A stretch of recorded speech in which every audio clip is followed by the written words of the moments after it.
Saptajivanam Kaviviritam Kalmashapaham Shravanamangalam Srimad Atatam Bhuvi Grinanti Ye Bhurida Janaha Om Shanti Shanti Shanti.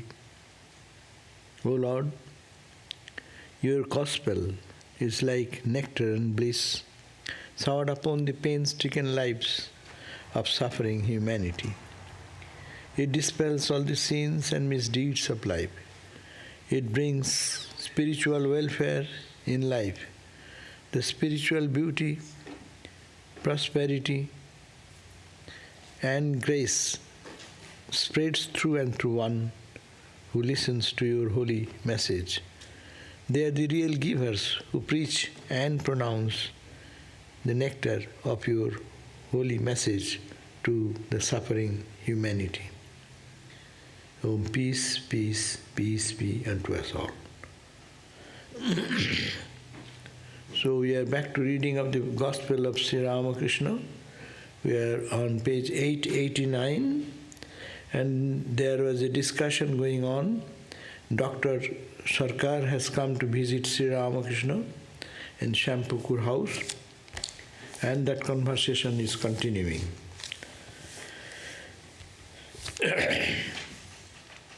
Master is talking with Dr. Sarkar. He says, Bankim Chandra Chatterjee, the celebrated writer of Bengal, Bankim is one of your Pandits. I met him once. I asked him, what is the duty of man? And he had the impudence to say, eating, sleeping, and sex gratification. These words created in me a feeling of great aversion. I said, what are you saying? You are very mean. What you think day and night, what you do all the time, come out of your lips. If a man eats radish, he belches radish. Then he talked about God a great deal. There was also much devotional music in his room, and I danced also. Then Bankim said to me, Sir, please come to our house once.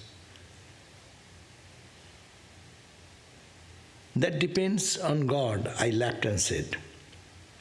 What kind of devotees are they? Are they like those who said, Gopala, Gopala? Dr. Sarkar, what is the story of Gopala, Gopala? Master, with a smile. There is a goldsmith who kept a jewelry shop. He looked like a great devotee, a true Vaishnava, meaning the devotees of Lord Krishna, with the beads around his neck, rosary in his hand, and the holy mark of his forehead. Naturally, people trusted him and came to his shop on business. They thought that being such a pious man, he would never cheat them. Whenever a party of customers entered the shop, they would hear one of his craftsmen will say, Keshava, Keshava. Another would say, after a while, Gopala, Gopala. Then the third would mutter, Hari, Hari. Finally, someone would say, Hara, Hara.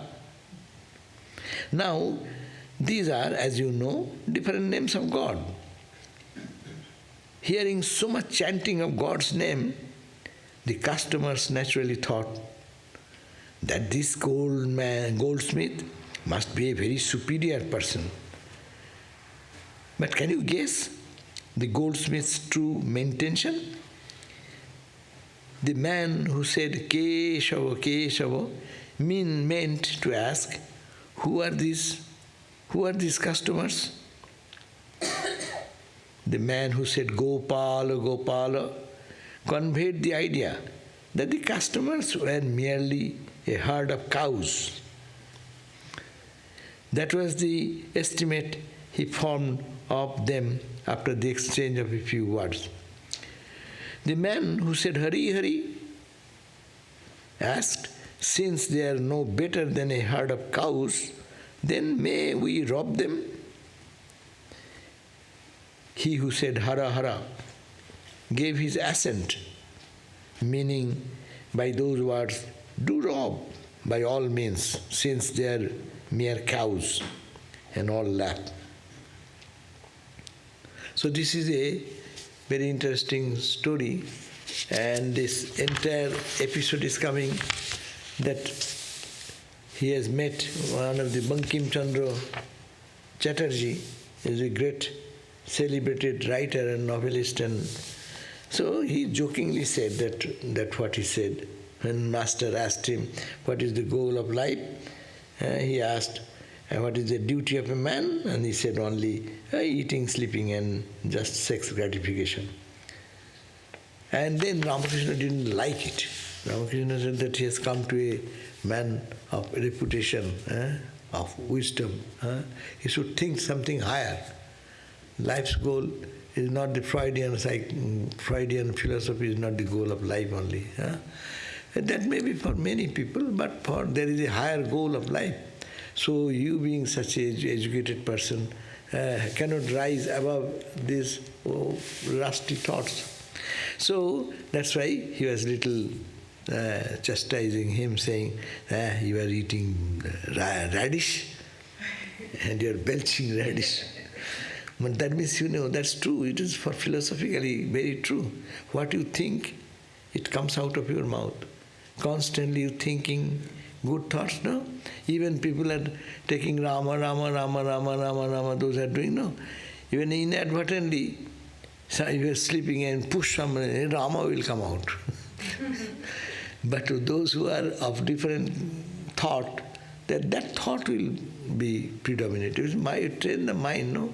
So Sri Ramakrishna dislikes that idea, that don't think so low, think of something high. There is a higher purpose of life. What is the difference between the animal and the human? There is something. Man can think. We can think what is beyond, what is this. Lift your mind to a higher level. So it should not be stripped to such a low level day and night. That was his question, and that was his purpose. And then he said, but Sri Ramakrishna has not any personal anger as we carry our anger and frustration. So instantly he says, but that was a conversation. But after that what he said, that then we talked about God a great deal. And there was also much devotional music in the room, and I danced. So Sri Ramakrishna sought simultaneously, instantly, what should be the higher goal. Talking about God, singing in the name of God, dancing, creating a spiritual environment. Lift your mind. Normal tendency of the mind is, it goes like a water. It flows down, no? If you want to put it up in upstream, it is so difficult to put the flow of the water which is going downstream to upstream, no? So that's why, how to do that? He himself says, then we talked about God a great deal. Long time he talked about God, created the atmosphere to show that don't live in that thought.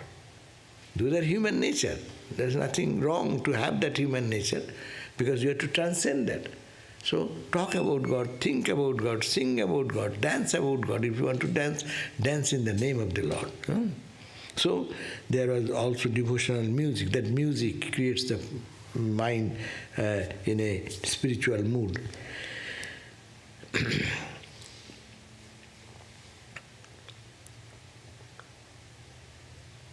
And then they're talking about, when Sri Ramakrishna was asked by Bankim that please come to our house, and there are also some devotees are there. So Sri Ramakrishna, a fine joke. What type of devotees are they? Like Gopala, Gopala. That means they are professing to be devotee, but internally very worldly, mean, and they like to cheat people in the taking the innocence of others' faith. So that story is very interesting story. That goldsmith, there is a reputation. I do not know, in this country that reputation may not work, but in India it was there, that if you give anything to goldsmith, they will do some cheating out in that and put it into pocket some money. Because gold is very costly. Even little has been taken away, means that will make him rich. So how to do that? So one group of person appeared, and then he said, one will say, Keshava. You know Keshava is the name of Lord Krishna. So a person coming inside, and as soon as you enter, someone said, Keshava, Keshava, Keshava, Talvusha, Tadu, palate. If you put your tongue up, then it is an Keshava. Keshava means the Lord Narayana. Huh? But as if they are so devoted, they are doing goldsmith work of ornamentation, but mind is in Keshava, Keshava. That means, oh God, he is such a devoted person, he should be honest. So they got drawn. And another person, Keshava, Keshava. Then he said, Gopala, Gopala. Gopala, you know, the baby Krishna's name is Gopala. And Gopala means those cowherd boys, herd of cows. That means you can cheat them. Not intelligent, dull people. So you can easily cheat. But what they are saying, outwardly, the people who are coming, they are hearing, oh, he said Keshava, Keshava, Lord Narayana's name, and Gopala, Gopala, God Krishna's baby childhood name. So he is also spiritual. This person is also spiritual. No? Otherwise, why they will take the name of Gopala, Gopala? And then Hari, Hari. So it is, if he is so fool and idiot, then can we cheat them? Hari, Hari is the name of Lord also. But Hare Krishna, Krishna Krishna, Hare Hare, like that. Hari is called the Lord. No? And then the other one says Hara, Hara. Hara is Lord Shiva's name. So all are taking devotees here, all these people who are working here, they are not businessmen. They are honest, they are sincere, they are pure. That's why they are taking the Lord's name. But they have selected the words in such a way, it has double meaning. Keshava, Keshava, who are these fools? Someone says, yes, they are totally dull and idiot. We can use them. Then Hari, Hari, let me steal them. I say, Hara, Hara, yes, yes, go on. Take away, take away. So this is the type of meaning. But Sri Ramakrishna's implication is also very important here. What he says, devotees should be not behaving like that. One heart, mouth and heart, no? Monobuddhi. Mon mukh. Ramakrishna used to say, what you say and what you think have some coordination. If it is not... It will happen because if you take radish will evolve like radish. You don't have to put the effort on that. You don't have to put the effort on that. If your mind has radish, your mouth will... That's why we don't need that type of devotee. But then don't be a devotee. You cheat. There is open shop. People go and cheat it. Normal business people, their policy, honest business people will be giving the best product, best thing, best price. No? Those who are cheaters, they will give you the wrong thing and in the stamp as right and then cheat you, that's all. So you should not, a devotee should not be like that. If you are a devotee, be a devotee, honest. Take the name of Lord, yes, you are a devotee, that's what you are taking. Not to cheat the people and making a false show. So that is in every time, all in the name of religion, always it is there. There is a risk, no? That they want to show their spirituality, they are to mean one thing, say one thing. That is the simplicity. Spirituality depends on simplicity. Mind should be simple. Complex mind cannot receive God. Sri Ramakrishna said, Sarol na hole, Sarol ke pawa jaya na. One cannot reach God is simple, very simple. You know, God is everywhere. What more simple thing will be there? It is here, we are everywhere. But we are complicated. That's why our complicated mind cannot comprehend this simple truth. Because of the presence of that consciousness, what we call consciousness in Vedanta, or Ananda, or Satchidananda, or God, everything is there because of the presence. The ocean is there because of that, the infinite number of waves and ripples and all these bubbles, etc., are all there, no? But who sees that ocean? That one ground of existence, no? So, if we want to be devotee, it's very great indication that a devotee should be like what? There should be, you have to do business, do honest business. Ramakrishna gave another example in another place. There is one weaver. They used to, these clothings, they used to do that handmade, handloom things, and when later came machine, now it's machine. So he used to say, he went to sell some of the products he prepared at home, and he is sitting and said, what is the price of this, say, a towel? He said that, oh, this towel, this thread, it costed me this much. I gave my labor for such and such hours, so it became that much. And my profit over this is this much. So the total price is this. But if you say like that, people will, in India they have bargain. Here no bargain, no? What is stamp? Some people sometimes come from different countries and they start bargaining. People laugh at them, no? But in India, bargaining was allowed. So when they bargain, then they may reduce, but I cannot give it, I need to survive, no? But that's true. Very honest, you cannot make a good business. To make a good money, you have to cheat people. Look at that, the whole world is like that, no? China product is so cheap, why? The labor, they squeeze the labor, no money paid for them, and then they get a good number of production, and then price. And compared to here, 1 hour service of anyone, most costly thing is here, manpower, no?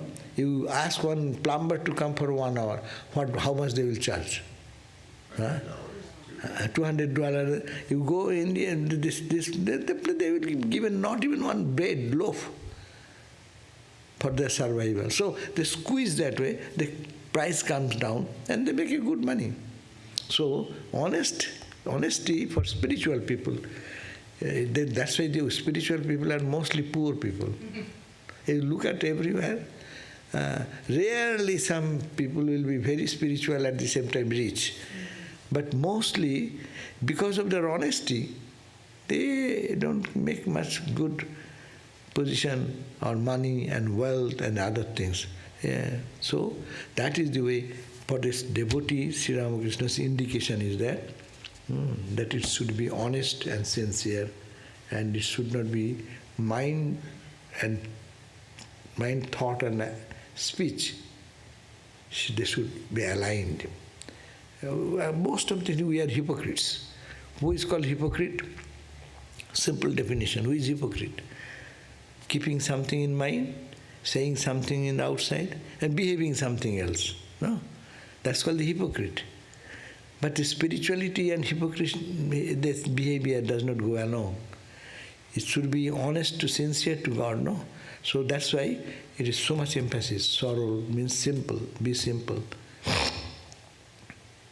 You look at all Ramakrishna was born in a family of Ma Chandra Devi, and she is not highly educated and didn't go to school. But she was so simple. And because of the simple, God, Lord, who is an embodiment of simplicity, comes there, is born there, innocent. That mother used to see gods and goddesses like I am seeing you, in open eyes. So there are stories in the life. So that is the purity of the heart, sorrow, simplicity. So that is the point I think Ramakrishna is emphasizing with this story. And also about the outward show of devotion. Sometimes here also, their lips talking, thinking of day and night to the worldly thought. That's not good. That's why to come out of that situation in a secluded place or in a holy place, sing and dance and listen, talk, or you read, discuss something which is uplifting. The mind will be uplifted. That should be the practice. That's why Ramakrishna never criticizes, but he criticized this attitude of living in low thinking. There is a Vaishnava scripture in the Sri Chaitanya Dev's, there is statement that Grammo katha na sunibe, Grammo katha na kohibe, bhalo na khaibe ar bhalo na poribe. Very beautiful, simplistic word. Grammo katha means vulgar, low, worldly. No sunibe, don't listen. Plug your ear. If unnecessarily that bombarding of the nasty worldly thought. Grammo katha means uncultured. Uncultured talk. Culture means spirituality is culture, God is culture. Uncultured means ungodly. So, Grammo katha na kohibe, don't talk. Put a stitch here. Don't talk. If it is not, before talking, think. One of our Swami used to say in Trabuco, before you say, just think, is it necessary? Is it beneficial for me? Will it bring good to anyone? Don't talk. What is the use of saying something vulgar? You are polluting someone's mind. So, Grammo katha na kohibe. Don't say through your lips which is uncultured, unethical, or low category. Talk about Brahman. Talk about the higher spiritual purpose of life, so that it lifts the mind in a different plane. Grammo katha na sunibe. Someone is telling, don't listen. Don't talk. Grammo katha na kohibe, Grammo katha na sunibe. Bhalo na khaibe ar bhalo na poribe. It's for the monastics, no? Sri Chaitanya's monastic disciple used to say, Bhalo na khaibe. Don't hang on for eating good food, good. You are a monk. Whatever comes, take. That is the ideal. So, Sri Chaitanya was a perfect sannyasi, monk. He trained his disciples with a strong foundation of renunciation. This is renunciation, not the Gerua cloth is renunciation. But renunciation is not to listen to bad thing, not to talk about bad thing, not to see something bad, no. So, and bhalo na khaibe or bhalo na poribe. Don't always feel dressed up nicely. In this country we need, but in India you see how the sadhus, what dress? They are naked. What dress?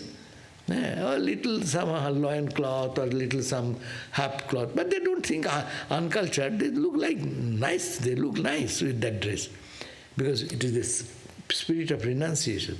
So bhalo na khaibe, but don't do it here. People will take you to the jail. You screws. So, yeah.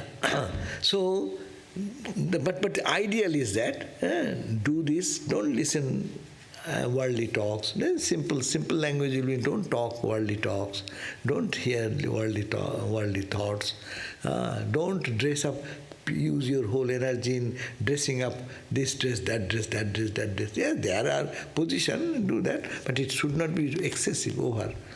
For living in a gentleman, like a gentle person in a society, you should have to dress up modest dress, no?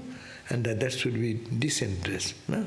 And bhalo na khaibe, bhalo na puribe, and don't be greedy for filling up the tongue. Have some control, meaning the control. 4 controls.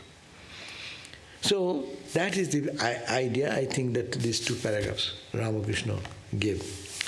Once I went, Ramakrishna continues on page 890. Once I went to a certain place with Mathur Babu.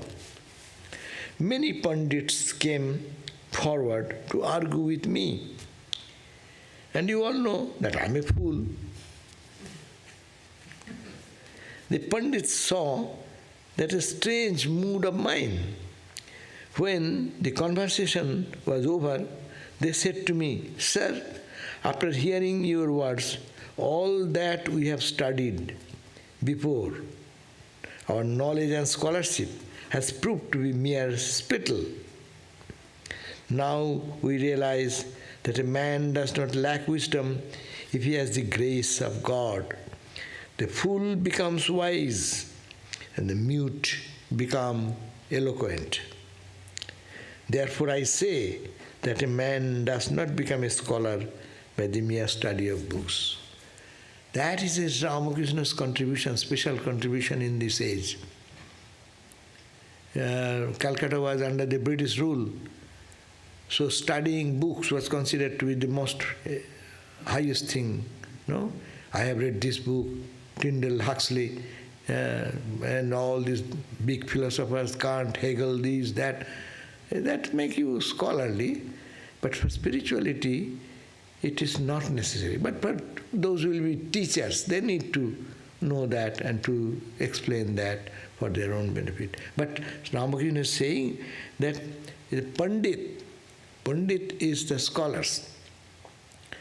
Scholar system is good if you have the fundamental point. Fundamental point is love for God. If love for God and intense craving to realize God is there, then these are additional. That gives the glory of that. Our Swami, Madhavananda, he was the General Secretary for a long time of the whole Ramakrishna order and became the president also. Such a great scholar. But Holy Mother praised him that he is like a jewel, like a tusk of an elephant, what is called? Tusk of an elephant, and is gilded by the gold plates or thumbs. The cost of the material is the, what you call? Ebonite? What is the? Ivory. Ivory is costly, very costly. Ivory, it is now gilded with gold. So ivory is his spirituality, his life, no? And this is additional. Sadhu first and then this. So this is point what Sri Ramakrishna says, wisdom is good, knowledge is good, it's not to decry, but that is not essential. Ramakrishna showed in this age when it's an East and West meeting, no? Ramakrishna is meeting the East and West. So East is innocent, it does not know your philosophy, know all these world philosophers, what they are talking, what is the finer difference between them, and how they can logically fight with each other for days and days with no conclusion. But here is an innocent India, does not want anything, believe in God, and oh ma, you are there, show me your divine self. Bas. Without reading anything. Ramakrishna didn't go to any school to read anything from the childhood. But he showed to the world, this is the education, that it is not essential if you have love for God then everything will come. And he's giving here the example, the Mathur Babu, the landlord, called and say, once there is a certain place, Mathur Babu took to Ramakrishna. They are all scholars, big scholars. Many Pandits came forward, and they came naturally. Pandits always, their natural habit, what to do? They will throw some debate. It came to Ramakrishna, but Ramakrishna, what he said, and you all know what, I am a fool. So Ramakrishna said, I am a fool, and they are Pandits. They are coming to argue with me. What shall I do?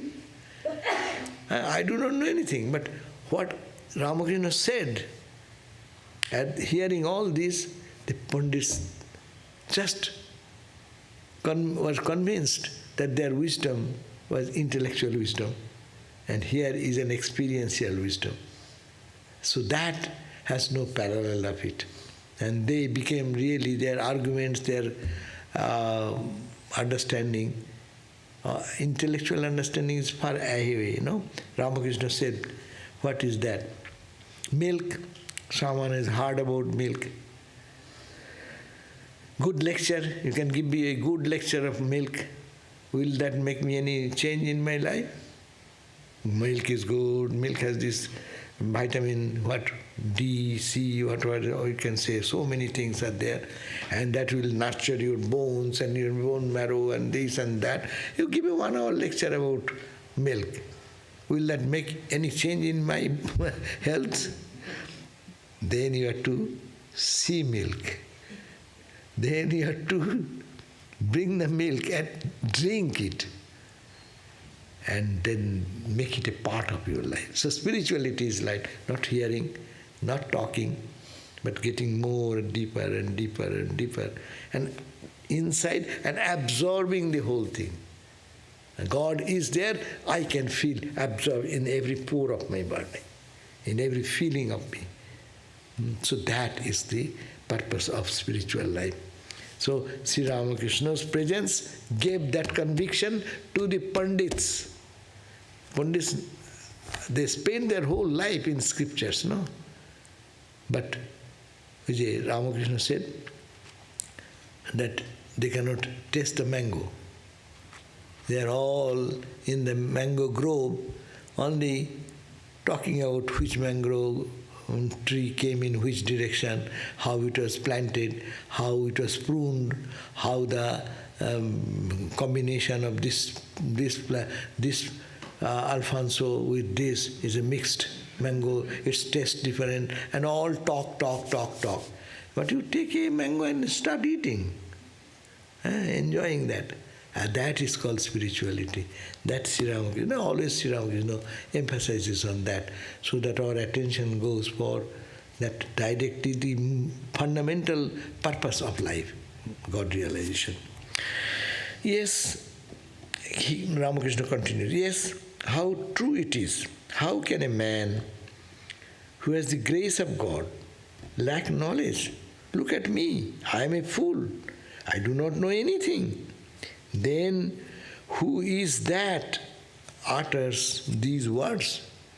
The reservoir of knowledge of God is inexhaustible. There are genuine dealers at Kamarpukur. When selling paddy, one man weighs the grain on the scales and another man pushes it down to him from a heap. It is the duty of the second man to keep a constant supply of grain on the scales by pushing it from the big heap. It is the same with my words.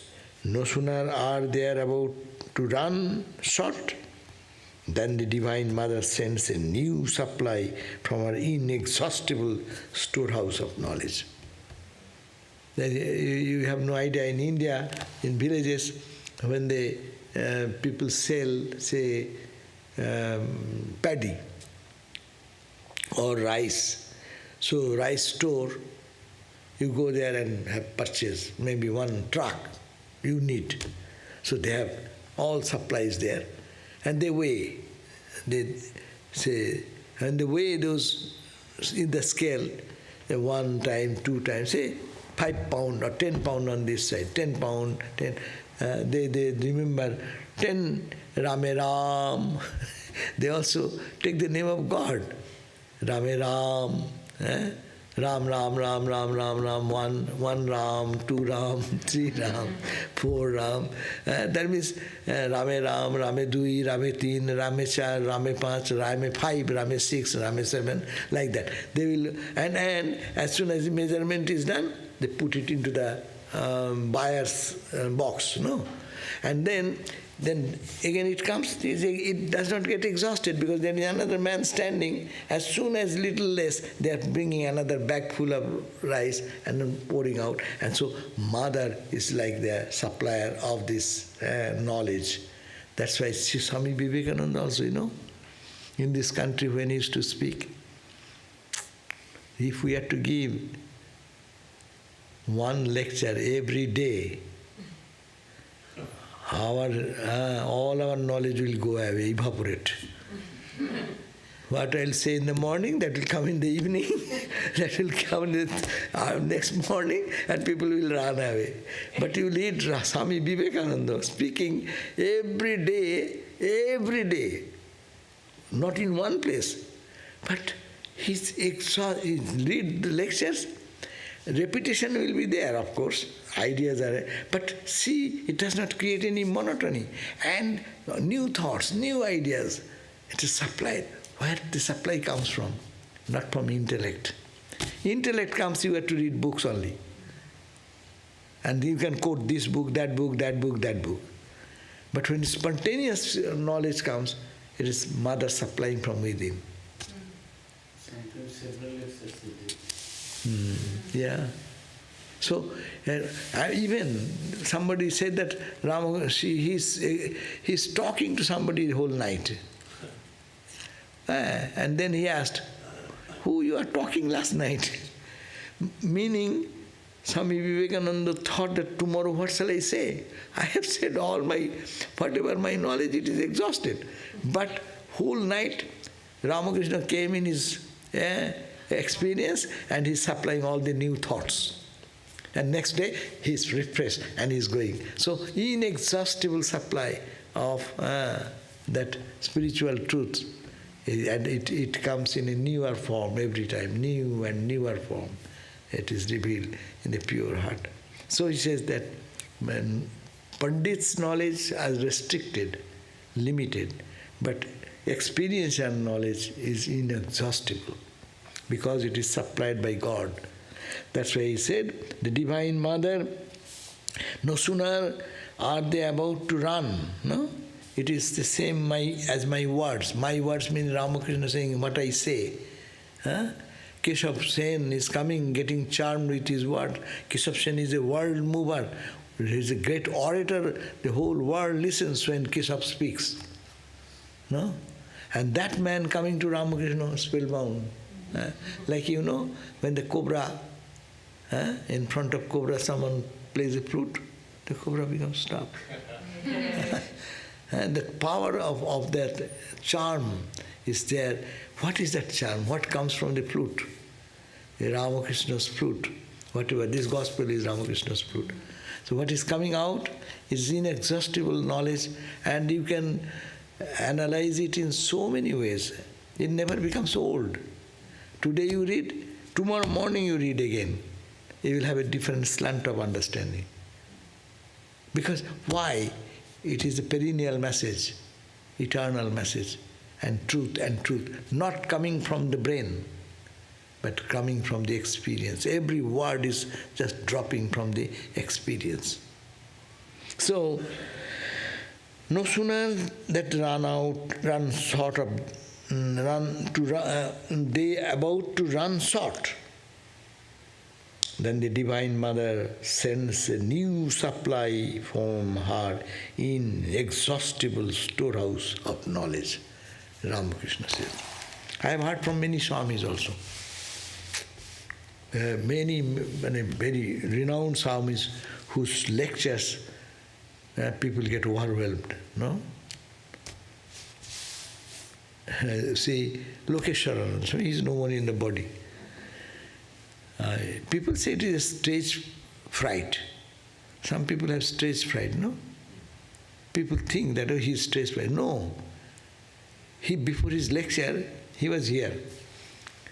He will be so nervous. Swami Sarvadevananda used to see him. Some of the sadhus, they don't talk to anybody.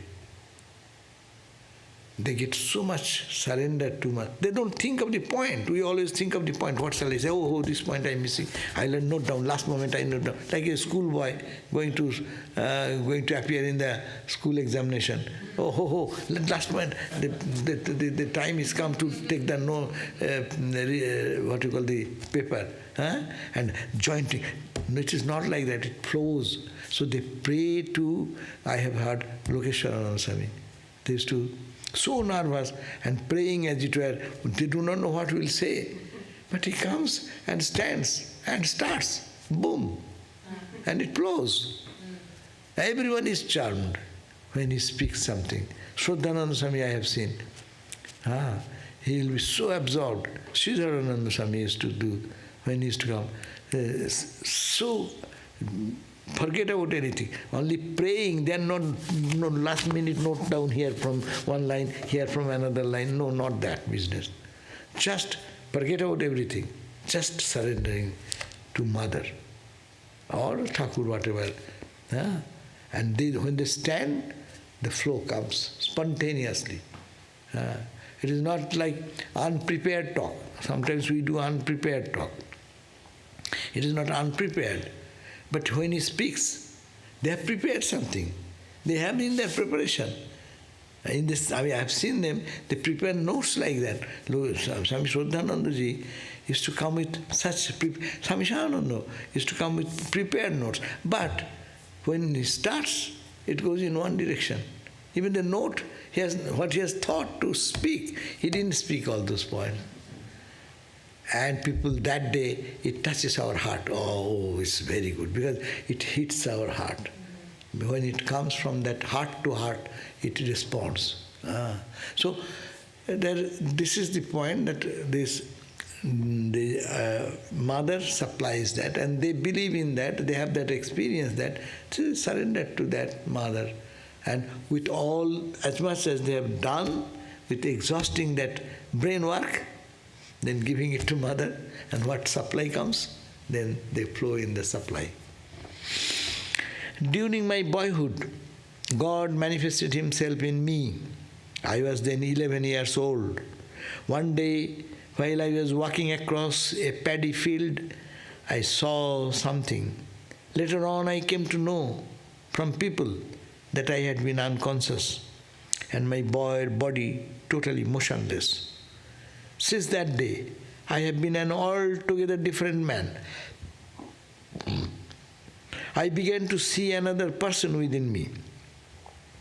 When I used to conduct the worship in the temple, my hand, instead of going towards the deity, would very often come towards my head, and I would put flowers there on my head. A young man who was then staying with me did not dare approach me. He would say, I see a light on your face, I am afraid to come very near you. See, it's a very intimate talk. He's saying that, as we all know, Ramakrishna one day was walking on the meadows. There are some pathway they made between the properties line of this and that, no? So people walk through that to cut short the one village to another village to go. You can go over the road like that, or you can cut short, because all the the paddy field is now clean. And Ramakrishna one day was walking with some puffed rice. Do you know puffed rice? Not this American puffed rice, Indian puffed rice. That's much better. Anyhow, so he was doing like that in some basket made container. And then he was eating, and he suddenly saw that crane, white cranes on the backdrop of dark cloud. And that, seeing that, boom, he felt unconscious. And everyone thought that he's suddenly has become unconscious, that what to do, but he took long time to come back to say. Ramakrishna is referring to that experience. And when he was 11 years old boy, spontaneously it came, and that changed his whole life. That, walking around the paddy field, I saw something. He is not saying what. Later on I came to know from people that I had been unconscious, and my body totally motionless. Since that day, I have been an altogether different man. I began to see, many people say, oh, I had an experience, and that's a spiritual experience, is a life-transforming experience. It is not just one day, sudden miraculous something to see and go back to the old style of life. After real experience, one's life is totally transformed. I began to see another person within me. Is to see another divine entity. A person means a divine entity. Since that day I have been altogether different, and I began to see another person with me. When I used to conduct the worship, that's why I used to thinking that I'm worshipping Mother, flower. Instead of putting flower at the feet of Mother, I used to put it in my head. That means over who is inside.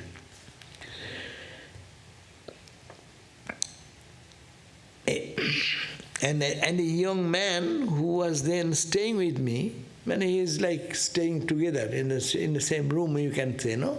Another young man came. And Ramakrishna's room is always open, no question of privacy. You go to Dakshineshwar, that is his room. Bedroom, eating room, resting room, nap room. Day and night, all the doors are open. People are coming and going and coming and going, night, day, all open. So, and that boy was staying.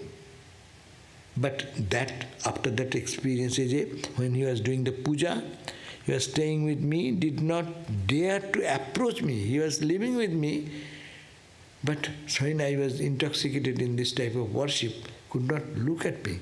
Because he used to say, I see light on your face, and I'm afraid to come very near you. People say that it's a halo, no? Saints have halos. And the boy is looking at Holy Ramakrishna, and there is that light around, so he gets scared to approach him even. That means a spiritual energy radiating. You know I am a fool.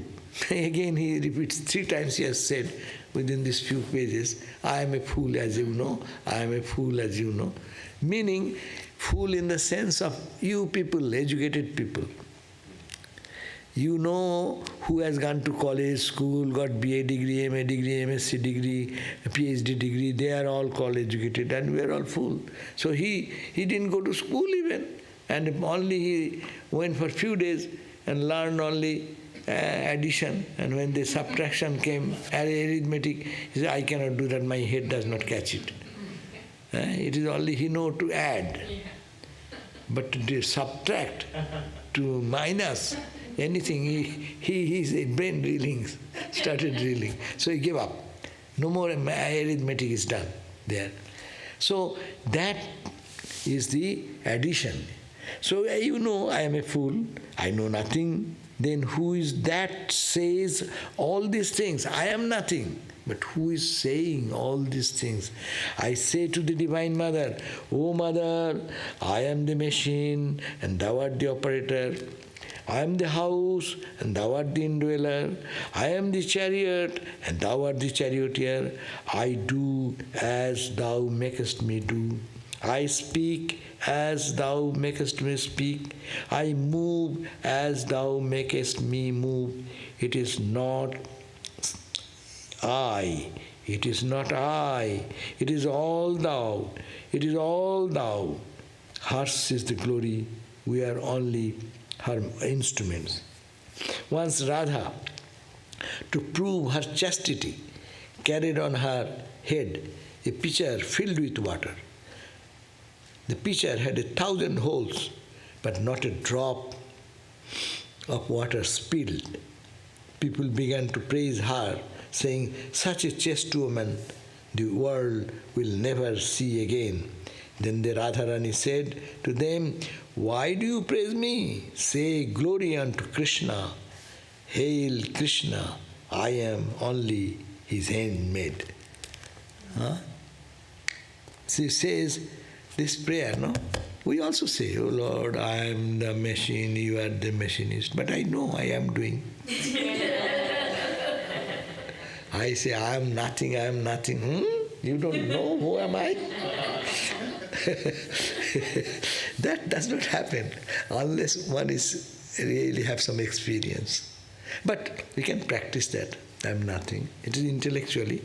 But Ramakrishna, when he says, he feels it is I am nothing. Whatever mother wants me to do, I am doing. So whatever I am speaking, it is not me speaking. And they give this wonderful example. Radharani, because you know Radha's love. See, it is like a human love. You read the Bhagavad or in the descriptions, as if an adult girl and romantic love, they are hugging, kissing, dancing. What is the difference between our love and his love? But they don't understand. It is chastity and purity, it's not physical. It is a high level. Swami Vivekananda said, don't utter the word name Radha until and unless you are chaste for 12 years. You don't utter the name, you don't understand the purity of Radharani. So that is the state of Radharani. Just as a story, I do not know how it happened. Radharani was giving that her chastity because he is going to Krishna. He is not ordinary love, no? So naturally people will see that, yeah, his boy is attached to this girl and that the girl is with the boy. But the chastity to prove, so she was carrying a pitcher full of water. But the pitcher is not ordinary, it has 1,000 holes. The power of chastity is holding the water in the pitcher, the leak, it is not leaking to them. And everyone seeing that miracle, says, my God, glory to Radha, such a chaste girl, chaste lady, we should respect. Then Radharani said, it is not me. Why are you glorifying me? It is the Lord, Lord's glory, Lord's grace. So ego goes away. So that spirituality is that the glory unto Krishna. And Sri Ramakrishna said that, oh mother, I am the machine. Every day we should pray this prayer. I am the machine. You are the machinist. You are the operator. I am the house. You are the indweller. I am the chariot. You are the charioteer. This is the chariot. And who is sitting in this? It is you, it is you, it is you, not me, not me. Hey, Vedanta says, I am not this, not this. See that? Same impact, same effect. I am not this, not this, not this. I am not the body, not the mind. Here you say, no. This is the chariot. I am the chariot.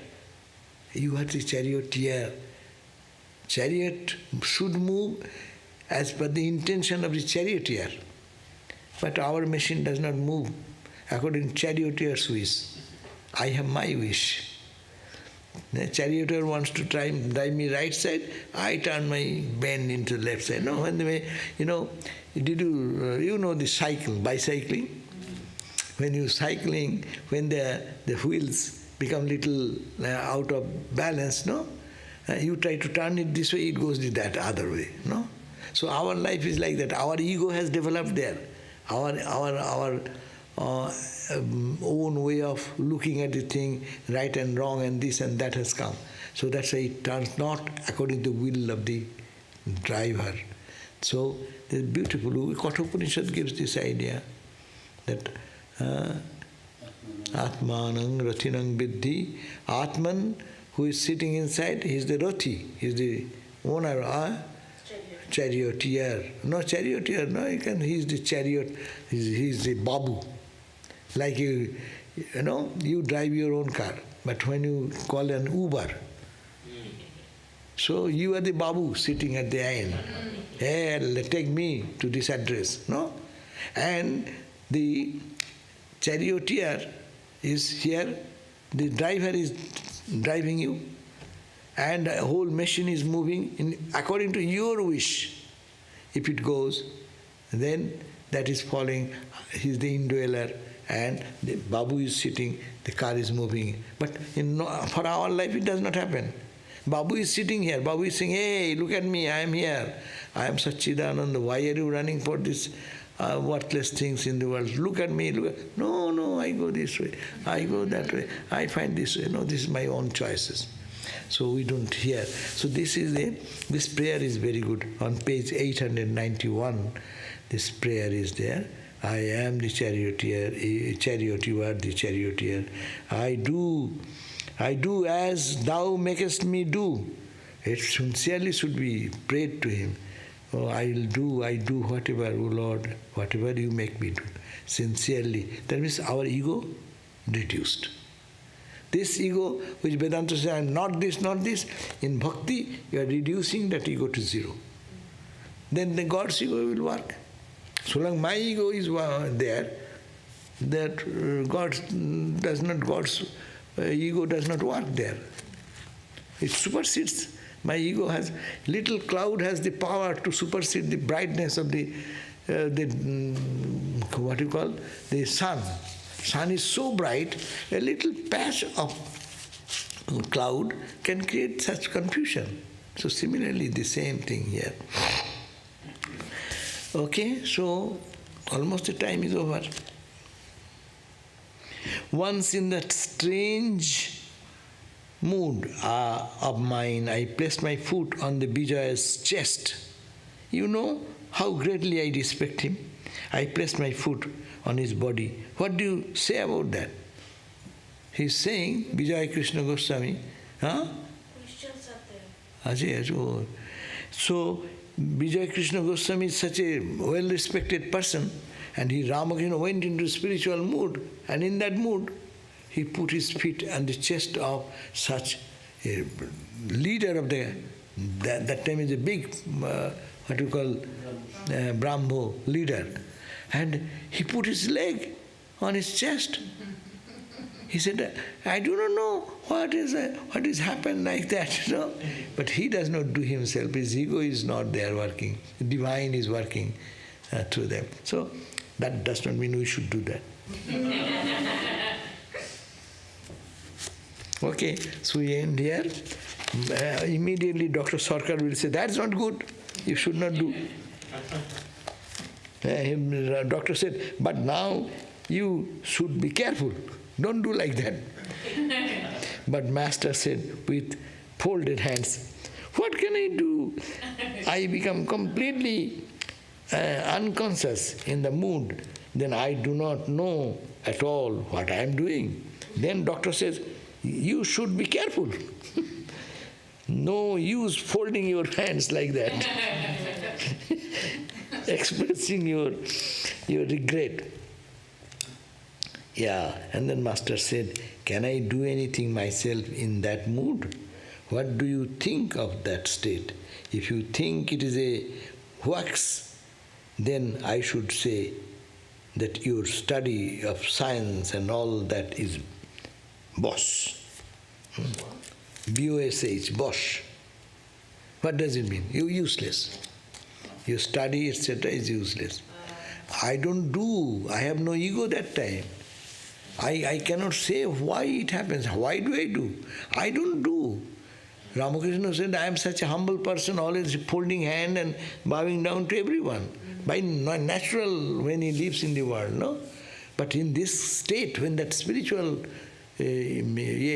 upsurge of energy comes, then he touching someone with the feet, and then someone's chest, someone's head, and awakening the consciousness in them. To the other people, it will appear that it is too much arrogance, no? Particularly in the West, it is very difficult to understand why a person will touch the feet of others. Because it is a sign of humility. But there is another way of showing respect in this country. But India always touching the feet, bowing down the feet, lying down the feet, like those are the sign of your respect. Om Shanti Shanti Shanti Harihi Om Tat Sat Sri Ramakrishna Arpanamastu. So we have ended on page 891. Now some questions. In chapter 10 of the Gospel of Ramakrishna, Master says, both worldliness and liberation depends on God's will. It is God alone who has kept man in that world in a state of ignorance. And man will be free when God of his own sweet will calls him to himself. From this, does my desire upon worldly things and dispassion upon those all with God's will and nothing in my hands?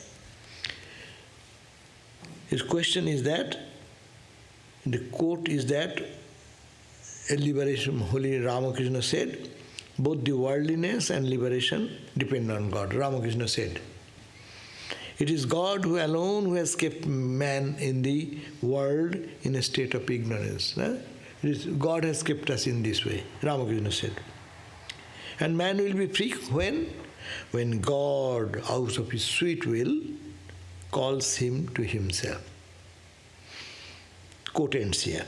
Now the question is, from this, does my desire upon worldly things and dispassion upon those all with God's will and nothing is in my hand? His question is that, is it everything in God's hand, then we have to do nothing? So long I have the ego, I have to do something. If I have no ego, mere hearing will not do. God, everything, God's wish, then we will be liberated. God does not wish, that's why we are in bondage. That simple, that statement will not work. What we have to do? We have to do our best, do our sadhana, to attract that grace of God. Because I have ego. If the ego is zero, yes, everything is happening by God's will.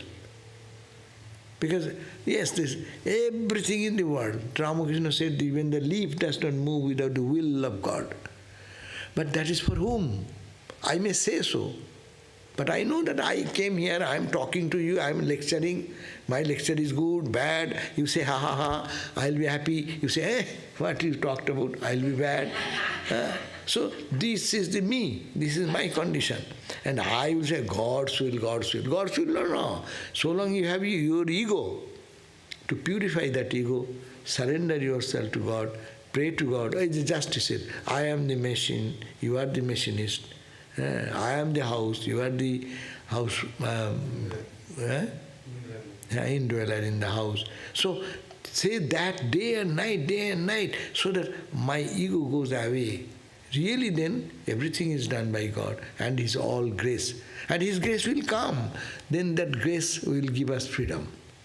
So I think that the simple response, as I think, is that we should have to do all types of spiritual practice, and all types of austerity, meditation, prayer, etc. So long we have the ego sense. If the ego sense is destroyed, then you need not have to do anything, God will do, and yes, bondage, freedom, everything in the hand.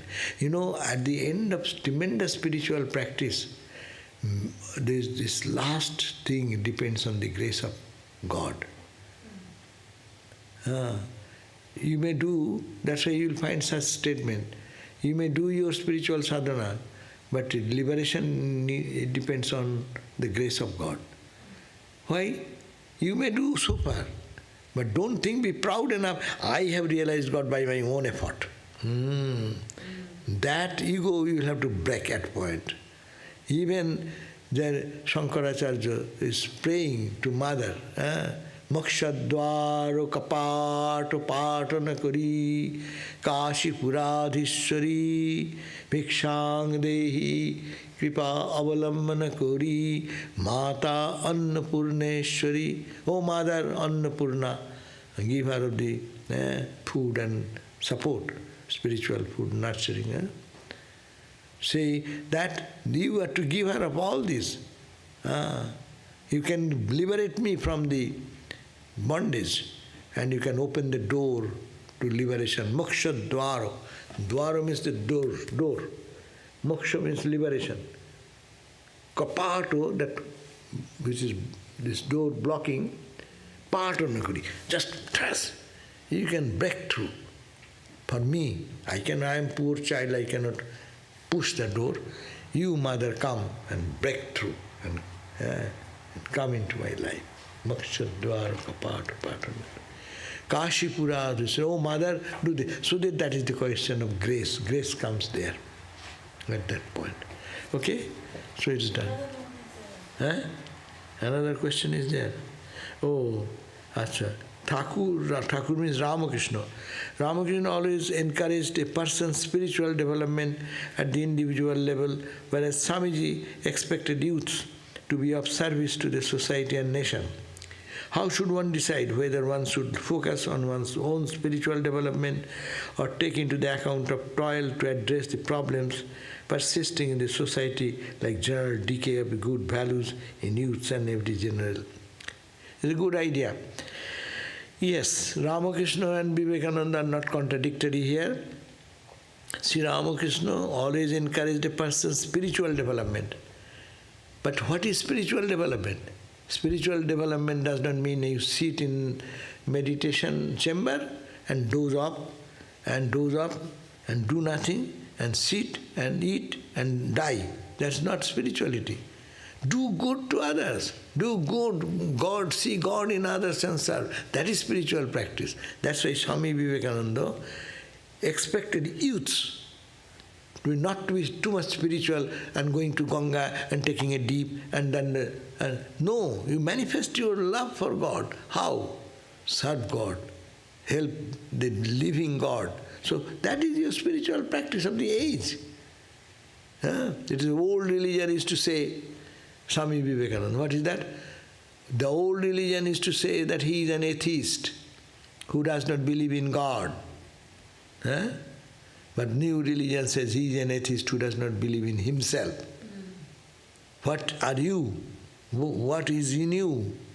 And if it is you, there is also, God is there also. To do serve, help and expand, that is a part of spirituality. So I think there is no contradiction. Youth should be encouraged to do good to others. And with that, doing good to others, the heart will be clean and purer by unselfish service. And that unselfish service, as the mind becomes clear, then it will bend towards meditation, prayer, etc. Unless the mind is made purer, it becomes tamasika, sleeping in slumber.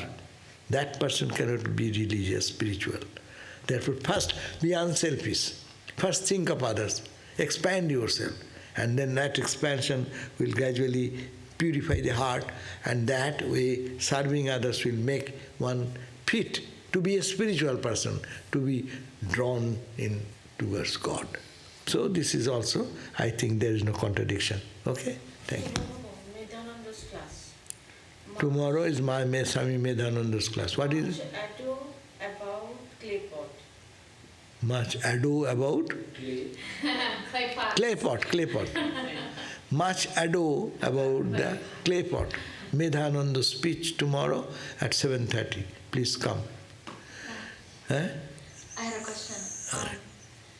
If when we're in the world, we come across that first situation where there is a shopkeeper who's cheating someone by taking the name of God, should we say something and correct and scold them and say you shouldn't do this?